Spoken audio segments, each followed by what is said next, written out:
going on, guys? It's Wicks the board, and thought I would just kind of get personal for a moment. I'm 26 years old, and I don't have any friends, and I don't have a social life. And I'm not saying this to complain. I want nobody's pity or to feel sorry for myself. It's just kind of my reality, and I just don't care to pretend anymore, right? And you could say this stems from my upbringing. That's kind of where it all began. As I've stated in previous videos, I grew up in a military household, um, all male household. And a part of that, not only was it very structured and there was an expectation of discipline, but there was a lot of moving all of the time. I mean, ever since I was young. I think the first plane I got on when I was only months old, as early as you can take a baby on a plane is when I took my first flight. Okay, so that is how long I've been traveling. That's, of course, slowed down since, my dad had later retired and everything like that by the time I was wrapping up high school. So, but prior to that, I was moving about every 2 years. That was normal. This was very normal for me. And I say it started with that because very early on, I learned that once I left a place, I also left all of the people within it. This time predates social media and smartphones as we know them today. So there was no keeping in contact, you know. There was no add me on Instagram or Snapchat. It was just, hey, I'm leaving on Friday and this is going to be it. Nice knowing you. We've had a great time, but I'm gone. And it wasn't until I got older in high school and whatnot when you were actually able to continue those relationships. But throughout my entire life, as soon I was as soon as I was gone, excuse me, that was it. Um, there was no continuing of any relationship. So I guess what I learned from that is how to not get too close or too attached to any one person. Okay. Because in the back of my mind was always this voice that this is temporary. You will have to leave. This won't last forever, you know? And I really internalized that. So I'd be the first to tell you that my relationships were not inauthentic. It's not that they weren't genuine. It's just that, I knew there was a clock counting down and it was inevitable that the day would eventually come where I had to leave it all behind. And not only leave it behind, but as soon as I got to a new place, I'd have to start all over. The same introductions, the same repeated conversations, getting to know people, um, opening up, that kind of thing. So I had learned to construct these walls. Now, these walls weren't necessarily to keep people out, it was more to keep my peace in, if that makes sense. Um, I just stopped kind of asking, like, who's real? And what mattered to me was just protecting my energy, okay? And just kind of letting people reveal who they are just naturally, right? Because a lot of people have a mask. A lot of people pretend to be one way, and you give it enough time, you give it long enough, and they reveal their true colors. And even as a young child, this was very evident for me. This was very obvious. So, like I said, I had built these walls, and they just kind of never went away, even to today. It's not that I am hesitant to make friends, although I'm actually, you could probably say that. It's not like I'm against it in any way. Of course, there's value to be found in friendship, but I'm not exactly jumping at the opportunity to make new friends, especially today when unfortunately it seems that all too many of us are just unbelievably shallow. You know, I can't be the only one that's ever experienced this. When you go out, you meet people, you just observe individuals out in public, maybe a coworker or something, and just the sheer level of narcissism that people tend to carry today is just extremely off-putting and really makes you not want to engage whatsoever or kind of establish any kind of bond on a deeper level, right? Take Instagram for example. It's not a scrapbook as was the original conception of the platform, right? I remember when Snapchat first came out. I mean, excuse me, not Snapchat, although that too. Instagram, I remember when that first came out. I believe it was like 2012, maybe 2011 or something. It was right when I was finishing up middle school, kind of around that time. And it really was a platform where you could post whatever you wanted. There was no expectations, there was no societal pressure. And not only that, but you only saw posts from people that you followed. It's not like today where you open up Instagram and you're scrolling through your feed and every other image you're just being slapped in the face with some half-naked woman advertising her OnlyFans, right? Or some kind of degenerate pop the balloon bullshit that nobody's actually interested in.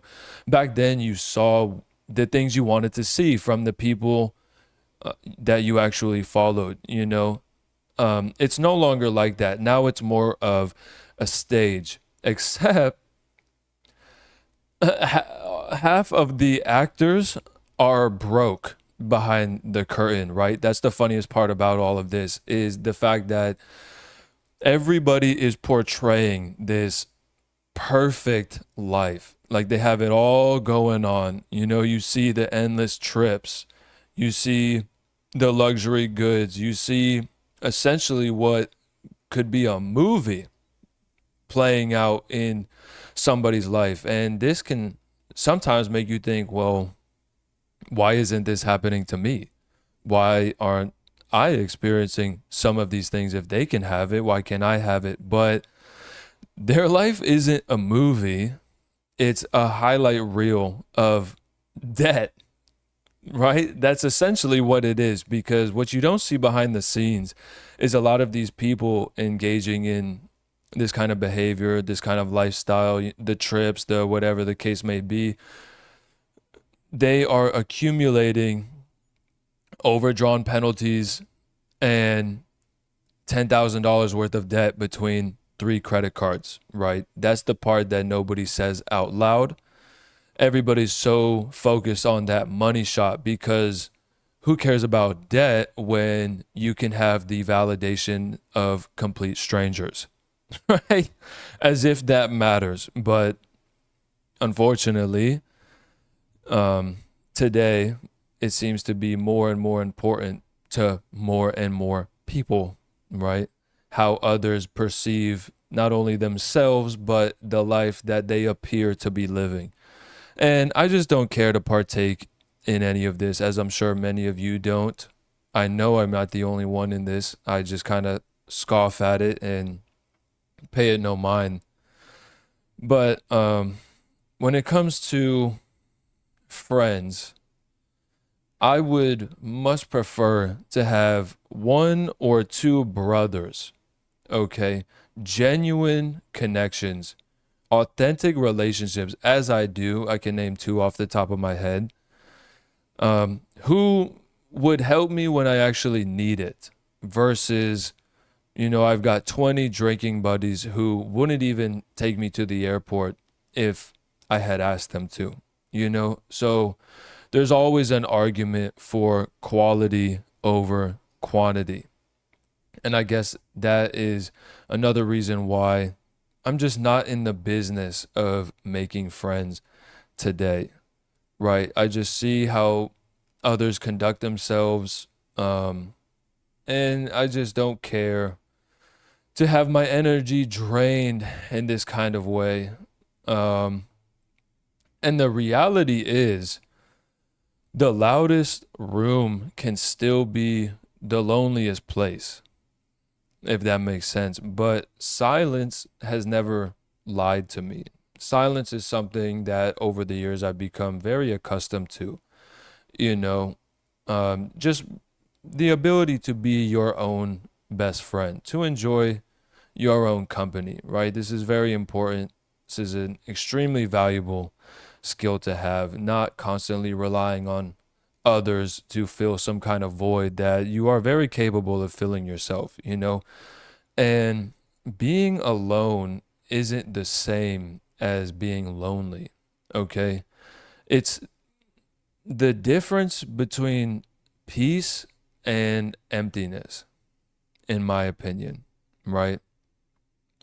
Just because you find yourself alone doesn't actually mean you're by yourself, if that makes sense. Um, Much like to the contrary, you can be in a crowd of people and never felt lonelier because they don't understand you and they don't care to understand you, if that makes sense. I'm sure this is a sentiment felt by many others, you know. Just think of when people go out, right? Whether it's they're celebrating something, maybe a colleague promotion, birthday, whatever the case may be. We've all seen the groups, we've all seen the flocks of women, maybe, out at a table, nice restaurant, everybody's dressed up, heels, tiny little bags, the whole nine, right? And half the time, they're not even celebrating a birthday, really. They're just paying for a photo shoot with bad restaurant lighting and disgustingly overpriced drinks, essentially, right?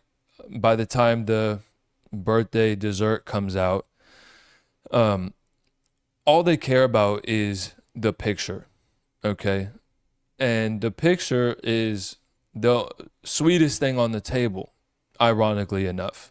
It's all about the money shot. It's all about how will this look on my feed, you know? Not even am I enjoying myself here? Is this a good time? Am I having fun? Is the conversation flowing, right? Is this a nice break from the constant go, go, go of my day-to-day work life? Am I relaxing here? That none of that is even on the minds of a lot of these individuals. It's all about how will this look? How will this be perceived? Again, just the narcissism I find out in the world.